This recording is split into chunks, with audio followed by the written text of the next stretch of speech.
Mes beaux-parents ont célébré la grossesse de la maîtresse de mon mari. Mon secret les a détruits.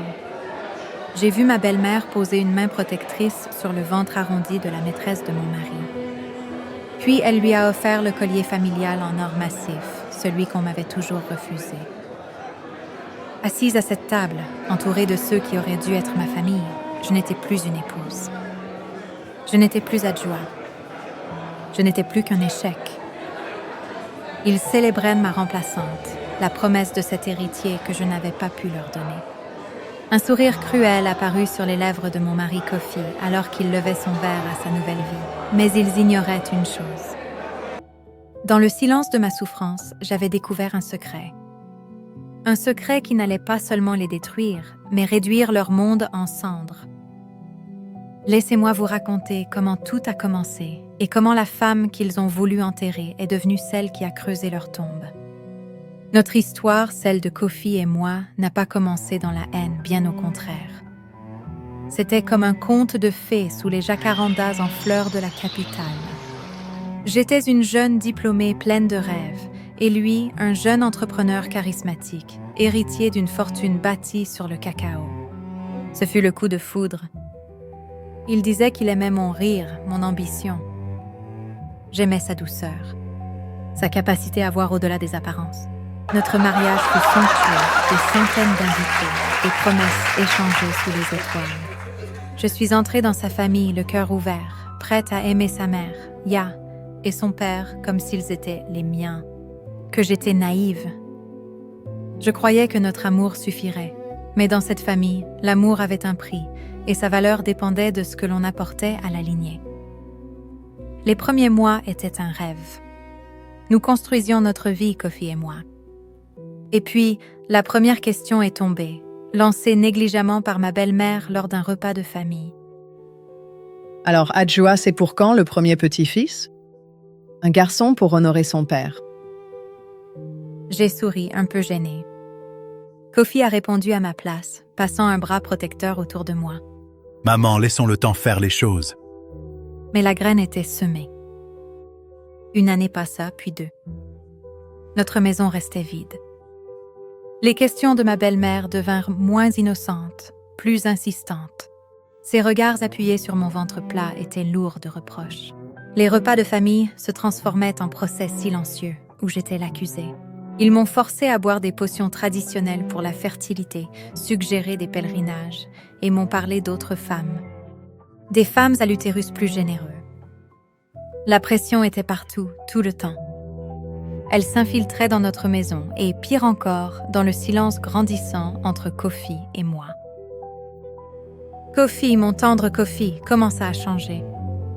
Le bras protecteur avait disparu. Il rentrait tard, soupirait sans cesse, et le reproche dans les yeux de sa mère brillait désormais dans les siens. Bien sûr, nous avons consulté des médecins, des dizaines d'entre eux. Et chaque fois, le même verdict. Nous étions tous les deux en parfaite santé.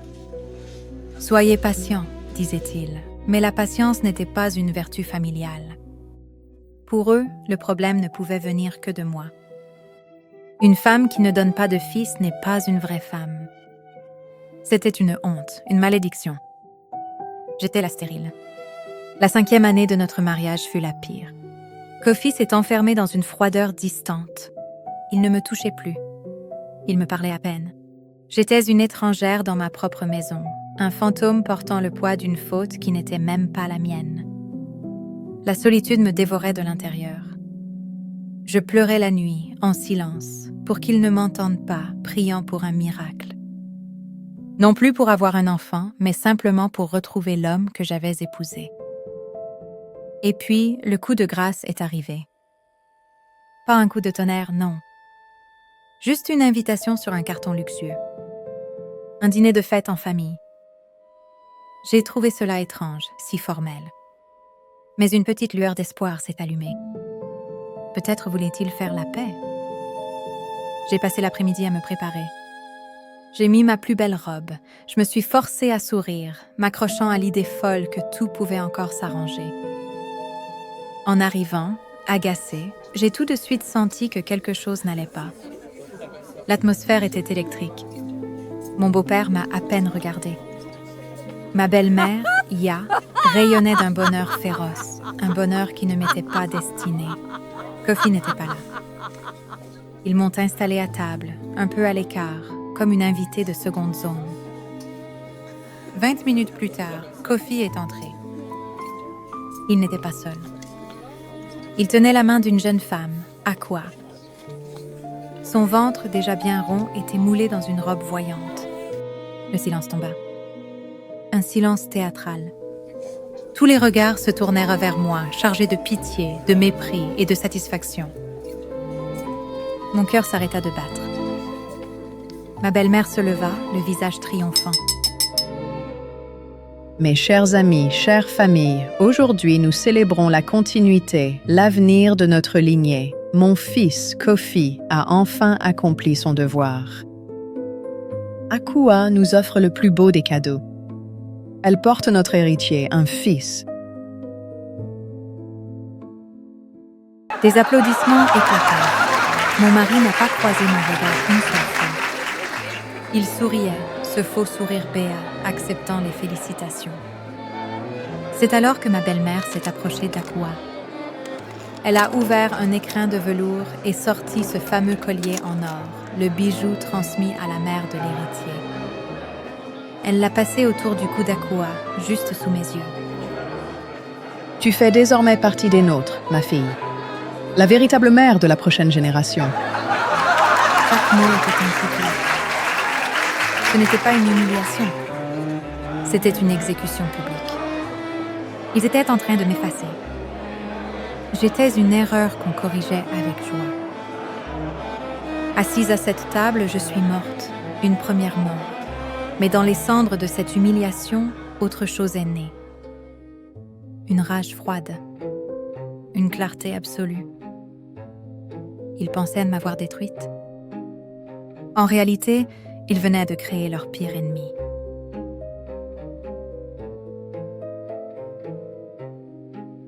Le trajet en voiture du retour, cette nuit-là, était surréaliste. Kofi et moi, côte à côte, mais à des années-lumière l'un de l'autre. Le silence était assourdissant. Une fois dans notre chambre, il osa enfin parler. Pas pour s'excuser, pour se justifier. Adjoa, tu dois comprendre, c'est pour la famille. Pour le nom. Tu n'as pas pu me donner un fils. À quoi le peut? C'est tout. Sa voix était plate, dénuée d'émotion, comme s'il parlait d'une affaire commerciale. 5 années de vie commune balayées par une simple incapacité à engendrer un héritier mâle. Et nous, Kofi? Et moi? J'ai réussi à souffler, la voix brisée.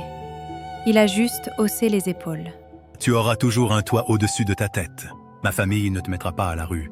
Mais tu dois accepter cela. Accepter? Accepter d'être l'épouse de façade pendant que mon mari se pavane avec sa maîtresse et son enfant? C'en était trop.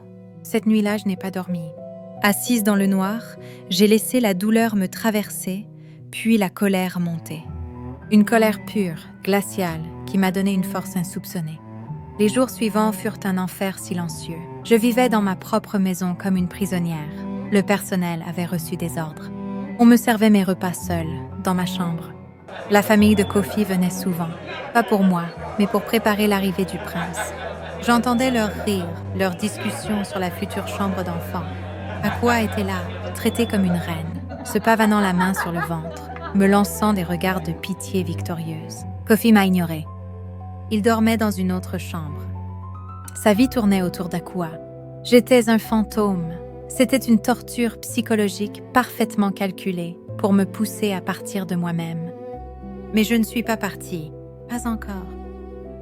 Cette nouvelle colère en moi me disait de tenir bon, ne pas leur donner cette satisfaction. Et puis, une idée a commencé à germer, une incohérence. Les médecins avaient été clairs, nous étions tous les deux fertiles. Alors pourquoi? Après 5 ans, rien? Était-ce simplement de la malchance ou y avait-il autre chose? Cette question est devenue une obsession. Je devais savoir. La nuit, quand tout le monde dormait, j'ai commencé à fouiner. Je me suis glissée dans le bureau de Kofi, son sanctuaire privé. Après plusieurs nuits à ne rien trouver, j'étais sur le point d'abandonner. Et puis, j'ai aperçu une petite mallette en cuir cachée au fond d'un placard. Elle était verrouillée par un code. J'ai tout essayé. Nos dates de naissance. Tout. Rien. Puis une idée toute simple. 0101. Ça s'est ouvert. Mon cœur battait à tout rompre. À l'intérieur, des papiers personnels. Et tout au fond, une enveloppe jaunie d'un laboratoire médical. Elle datait d'il y a 8 ans, bien avant que nous nous rencontrions. Mes mains tremblaient tellement que je pouvais à peine lire. Il s'agissait d'un rapport d'analyse de sperme. Je l'ai lu. 1 fois. 2 fois. Je ne comprenais pas tout, mais la conclusion, écrite en gras, était limpide. Azospermie complète. Stérilité masculine permanente. Le monde s'est arrêté. J'ai eu un blocage à la gorge. Kofi, mon mari, l'homme qui m'avait humiliée parce que je ne pouvais pas lui donner d'héritier, était stérile. Il le savait depuis le début, avant même de me demander en mariage. Tout est devenu clair en un instant. Les 5 années d'essai, les médecins, la pression de sa famille qu'il m'a laissé endurer. Il avait préféré me détruire plutôt que d'affronter sa propre honte. Et à quoi? Sa grossesse. C'était un mensonge.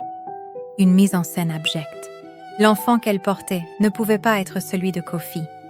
Je suis restée assise sur le sol froid jusqu'à l'aube, le papier à la main. Le chagrin avait disparu, la colère aussi. À sa place, régnait un calme terrifiant, une certitude. Je tenais leur monde entre mes mains. Je tenais l'allumette qui allait tout faire exploser. Il n'était plus question de pleurer. Il était question de justice. Une justice impitoyable.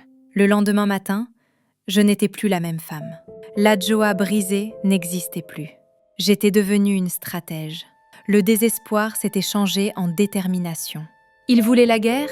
Très bien, mais je n'allais pas me battre frontalement contre eux. J'allais utiliser leurs propres armes, la manipulation et la mise en scène. Ma première étape, faire des copies certifiées du rapport médical et les cacher dans un endroit sûr. C'était mon arme nucléaire. Ensuite, j'ai compris qu'il fallait frapper là où ça fait vraiment mal, l'argent et la réputation. L'obsession de ma belle famille pour un héritier devait cacher autre chose. Je suis retournée dans le bureau de Kofi, mais cette fois, je savais ce que je cherchais et je l'ai trouvé. Une copie du testament du grand-père de Kofi, le fondateur de leur empire. La clause était là, noir sur blanc. Le vieil homme avait stipulé que la majorité de sa fortune, le cœur de leur empire du cacao, ne serait transmise qu'à son premier arrière-petit-fils, pas à une arrière-petite-fille, pas à Kofi, mais au premier héritier mâle. Sans ce garçon, presque tout l'argent irait à une fondation. Tout est devenu clair. Leur panique, leur cruauté, ce n'était pas pour le nom de la famille. C'était pour l'argent. Des millions. Ma prétendue infertilité n'était pas une tragédie familiale. C'était une catastrophe financière pour eux.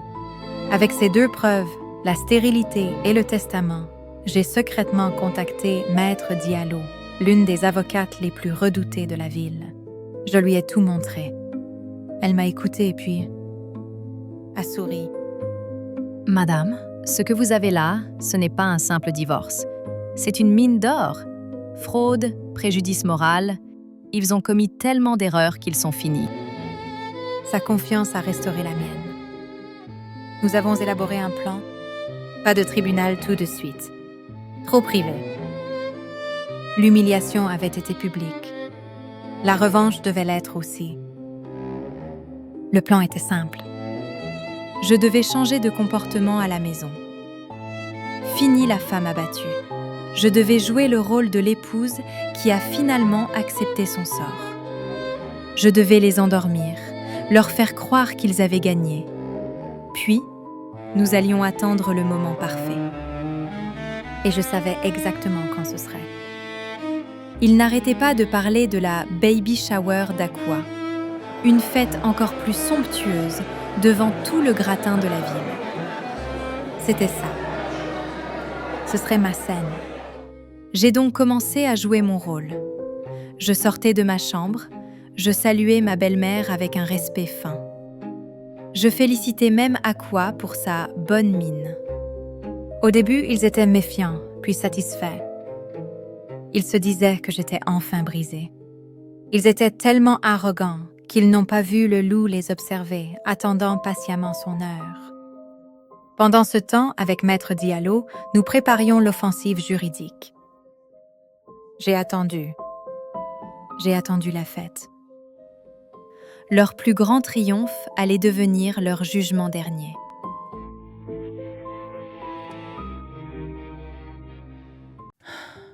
L'atmosphère dans la maison était devenue toxique.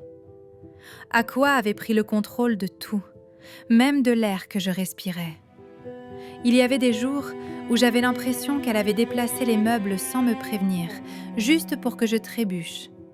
Des jours où le parfum qu'elle portait flottait dans le couloir comme un drapeau planté en territoire conquis.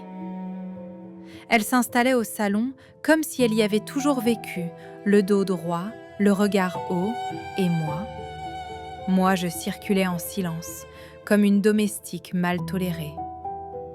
Ma belle-mère la suivait partout, la couvait, la couvrait. Une main sur son ventre, un sourire sur son visage, comme si ce ventre était devenu la nouvelle religion de la maison. Kofi, lui, avait changé de peau. Il ne me parlait plus vraiment. Il me regardait à peine. Quand nos regards se croisaient par accident, il y avait dans ses yeux une gêne froide et quelque chose de pire, une forme de soulagement, comme si ma douleur lui simplifiait la vie. Je l'entendais rire parfois, avec elle. Ce rire que je croyais être le mien. La nuit, je dormais mal. Pas parce que je pleurais, cette phase-là était derrière moi. Non, je dormais mal parce que mon cerveau ne s'arrêtait plus. Je recalculais tout. Je revoyais chaque détail, chaque phrase, chaque non-dit, jusqu'à ce que la vérité prenne une forme nette, dangereuse, tranchante. Et c'est ça qui faisait peur. Je n'étais plus une femme qui supplie. J'étais une femme qui observe. Un après-midi, je me suis retrouvée seule sur la terrasse. Le soleil tapait sur le carrelage, mais je grelottais quand même. J'étais là, immobile, comme si je cherchais de l'air dans un endroit où il n'y en avait plus. C'est à ce moment-là qu'elle est venue, Aqua. Elle ne souriait pas. Son visage était dur, celui d'une femme qui vient réclamer son dû. Elle s'est plantée devant moi, les bras croisés, et elle m'a regardée comme on regarde une chaise cassée qu'on n'a pas encore eu le temps de jeter. « Tu n'as donc aucune dignité, Adjoa ?» J'ai levé les yeux vers elle, sans trembler, sans lui offrir la satisfaction de me voir me briser. Elle a continué, implacable. « Pourquoi es-tu encore là ? Tu erres dans cette maison comme un fantôme. Tu attends quoi ? Qu'il se réveille ? Ouvre les yeux. Une femme qui se respecte aurait déjà signé les papiers et disparu. » Elle a fait un pas de plus, un pas de trop. Comme si elle voulait me pousser avec son ventre avant même de me pousser avec ses mots. Sa main s'est posée sur sa grossesse, lente, possessive. Un geste calculé, un coup de poignard emballé dans du velours. « Tu ne sais rien de nous, n'est-ce pas ? Tu crois que je suis juste une ex qui revient ? Kofi et moi, nous sommes des amours d'enfance. Nos racines sont entremêlées depuis toujours. » Ses yeux brillaient d'une certitude arrogante, celle des gens qui pensent que l'histoire leur appartient. « Tu n'as été qu'une parenthèse, Adjoa, une épouse convenable pour la société. Mais on revient toujours à son premier amour. » Elle a caressé son ventre avec une arrogance terrifiante, et sa voix est devenue plus basse, plus intime, plus cruelle. Je l'ai quitté, je suis revenue, et il m'a reprise sans poser une seule question. Tu sais pourquoi ? Parce que je lui donne ce que tu as été incapable de produire en 5 ans. Un fils. Je l'ai laissé parler. Je l'ai laissé s'enivrer de sa propre victoire. Je porte son sang. Je suis le passé, le présent et le futur de Kofi. Toi, tu n'es rien. Elle affirmait tout cela avec une telle certitude que, l'espace d'une seconde, je me suis demandé si un mensonge pouvait vraiment se raconter avec autant d'assurance. Elle a pointé la maison du menton, comme si elle venait de me rappeler que même les murs ne m'appartenaient plus. Juste une étrangère qui occupe ma chambre. Chaque mot était une gifle, oui. Mais la vérité, c'est que je n'étais plus en train de recevoir des coups. Je les comptais. Elle avait tout. Le récit, la mise en scène, l'enfant, la bénédiction de ma belle-mère. Elle pensait m'avoir achevé. Elle ignorait une chose. Cet enfant, son trophée, n'était pas une couronne. C'était une bombe à retardement. Je les regardais, calmement, comme on regarde une femme qui danse au bord d'un gouffre sans s'en rendre compte. Profite bien de tes certitudes, Aqua. Ma voix était douce, trop douce pour être honnête. Parfois, le passé qu'on croit retrouver n'est qu'un mirage. Pendant une seconde, son sourire a vacillé. Juste une seconde. Puis elle a ricané. Un rire méprisant, forcé, trop fort. Elle s'est détournée, persuadée d'avoir gagné la guerre. Et moi, je suis restée là, immobile, le regard fixé sur son dos. Je ne l'ai pas suivie, je ne l'ai pas insultée. Je me suis contentée de respirer, parce que je savais une chose. La prochaine confrontation ne serait pas sur cette terrasse. Elle aurait lieu devant tout le monde, devant la ville entière, devant ceux qui l'applaudissaient déjà. Et ce jour-là, ce ne serait pas moi qui tomberais.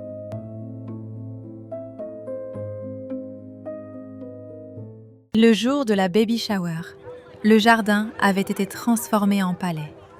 Des tentes blanches, des fleurs partout, des serveurs en gants immaculés. Tout le gratin de la ville était là.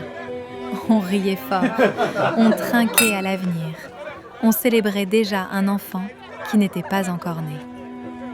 Kofi jouait le patriarche comblé, le torse bombé, la main posée avec fierté sur l'épaule d'Aqua. Aqua, radieuse, savourait chaque regard posé sur son ventre.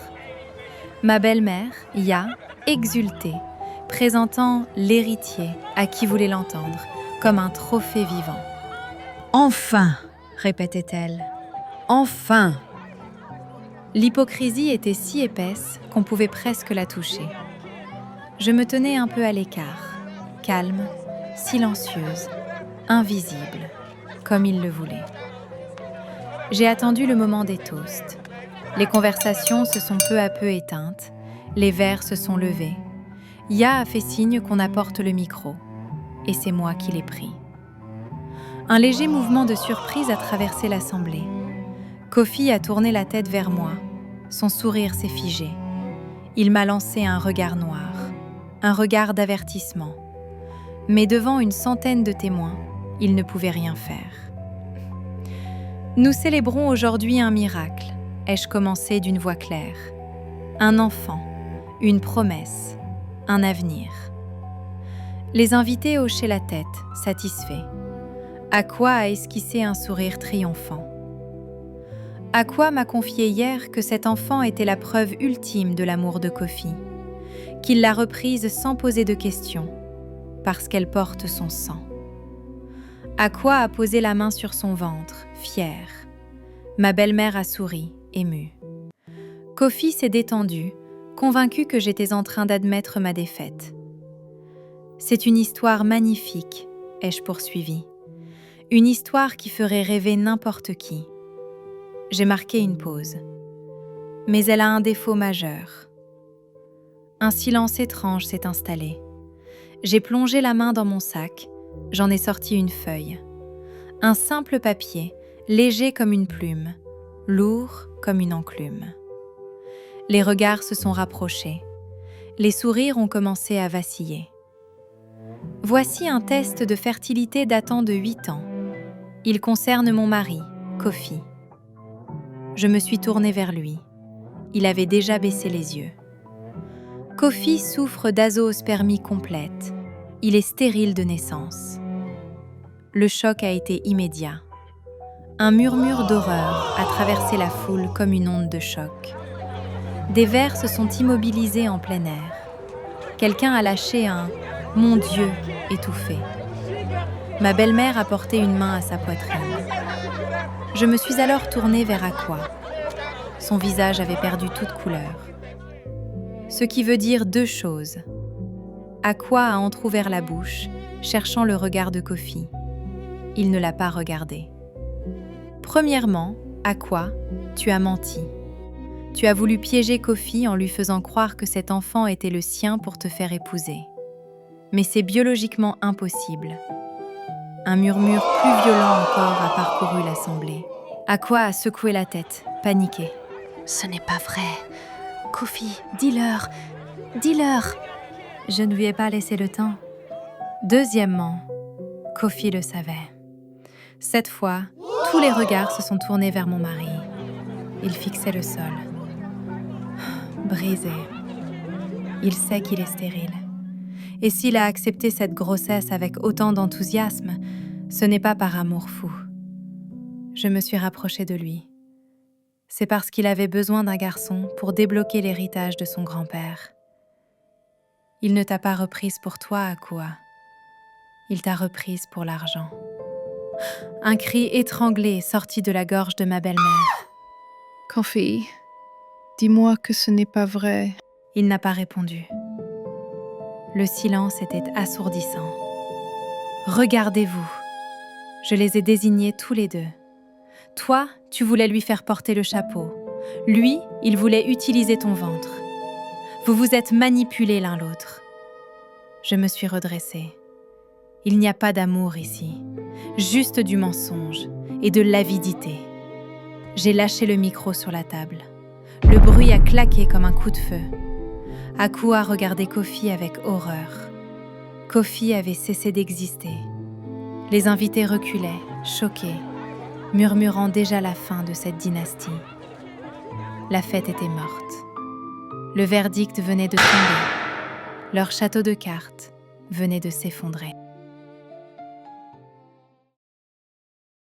Le scandale n'a pas explosé d'un seul coup. Il s'est répandu lentement, comme une fissure dans un mur. Au début, ce n'était que des murmures, des conversations à voix basse dans les restaurants de la ville. Puis, les journaux ont commencé à poser des questions, et les banques ont suivi. Les partenaires commerciaux de la famille de Kofi ont pris leur distance. Les contrats ont été suspendus, les comptes examinés, puis gelés. Dans ce genre de monde, la réputation est plus fragile que le verre. Et quand elle se brise, tout le reste tombe avec. La villa familiale, autrefois remplie de fêtes et de réceptions luxueuses, est devenue silencieuse. Les employés ont commencé à partir, un par un. Puis, les voitures ont disparu de l'allée, puis les invités, puis les amis, et finalement, il ne restait plus que le silence. Le fameux « grand amour d'enfance » n'a pas survécu longtemps à tout ça. Une semaine, c'est tout ce qu'il a fallu. Akua est partie comme elle était venue, sans explication, sans adieu, sans même regarder derrière elle. Elle a laissé Kofi seule, seule avec ses dettes, seule avec sa honte, seule avec les ruines de la vie qu'il avait détruites lui-même. Moi, je n'étais déjà plus là. Le divorce a été rapide. Maître Diallo n'était pas seulement une avocate, c'était une stratège. Elle avait préparé chaque détail, chaque preuve, chaque conséquence. Quand je suis sortie du tribunal ce jour-là, j'ai respiré. Pour la première fois depuis des années, j'étais libre. Je pensais que cette histoire était terminée. Mais la vie avait décidé autrement. Parce que parfois, ce qui ressemble à une fin est en réalité un nouveau départ. Les premiers mois après le divorce ont été étranges. Pendant des années, toute mon existence avait tourné autour d'une seule question. Pourquoi je ne suffisais pas ? Pourquoi je ne pouvais pas donner à cette famille l'héritier qu'ils attendaient ? Et puis soudain, tout était terminé. La guerre était finie. Le silence avait remplacé les accusations. Et je devais apprendre à vivre dans ce silence.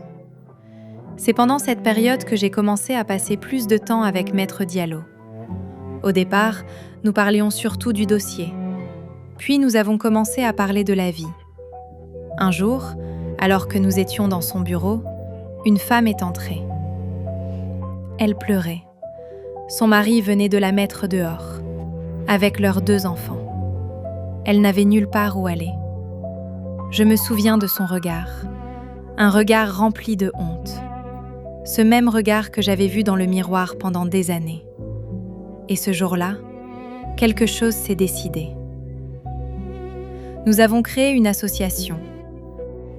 Nous avons commencé petit, mais chaque semaine, une nouvelle femme franchissait la porte. Certaines arrivaient brisées, d'autres arrivaient en colère, mais toutes repartaient un peu plus fortes. Petit à petit, notre association est devenue un refuge, un endroit où les femmes pouvaient reconstruire leur vie. Et pour la première fois depuis longtemps, je n'étais plus en train de survivre, je construisais quelque chose. La vie a parfois un sens de l'humour très particulier. Quand on cesse de chercher quelque chose, c'est souvent là que ça arrive. 2 ans après le scandale, j'ai rencontré Marc. Pas lors d'une soirée mondaine, pas dans un restaurant de luxe, dans une boulangerie. Nous avions pris le même ticket. Nous avons ri. Puis nous avons commencé à parler. Marc savait qui j'étais. Tout le monde connaissait mon histoire. Mais il ne m'a posé qu'une seule question. Est-ce que tu es heureuse maintenant? C'était la première fois que quelqu'un me posait cette question. Marc était un homme simple, calme, stable. Un homme qui ne cherchait pas une héritière, juste une partenaire. Avec lui, j'ai découvert quelque chose que je n'avais jamais connu auparavant. Un amour sans pression, sans jugement, sans peur. Et puis un jour, le miracle est arrivé. Sans médecin, sans traitement, sans regards accusateurs. Je suis tombée enceinte. Des jumeaux. Ce jour-là, j'ai compris quelque chose d'essentiel. Le problème n'avait jamais été moi.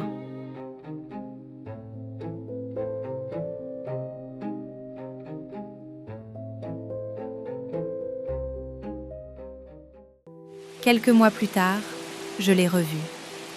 C'était un soir de pluie. Je sortais de mon bureau. La rue était presque vide. Et sous un lampadaire, il y avait une silhouette. Je l'ai reconnu immédiatement. C'était Kofi. Mais il avait changé. Son costume était trop grand. Son visage était fatigué. Et ses yeux étaient vides. Il s'est approché lentement, comme s'il avait peur que je disparaisse si je bougeais. Adjoa, Sa voix tremblait. j'ai tout perdu. Akua est parti. L'entreprise, la maison, tout est fini. Il a baissé la tête. Puis il a murmuré. Tu étais la seule femme de valeur dans ma vie. Pardonne-moi. Je t'en supplie. Reviens. Je l'ai regardé longtemps. Et j'ai cherché ce que je ressentais. De la colère, de la rancune, peut-être même un peu de haine. Mais il n'y avait rien, rien du tout. Pas de colère, pas de tristesse. Juste une distance calme. Comme si cet homme appartenait à une autre vie. Et à ce moment-là, j'ai compris quelque chose. Je n'étais plus la femme qui avait quitté cette maison en pleurant. Je n'étais plus la femme qui avait passé des années à essayer d'être acceptée. Cette femme-là n'existait plus.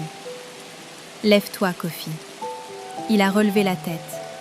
Dans ses yeux, une lueur fragile. Un dernier espoir.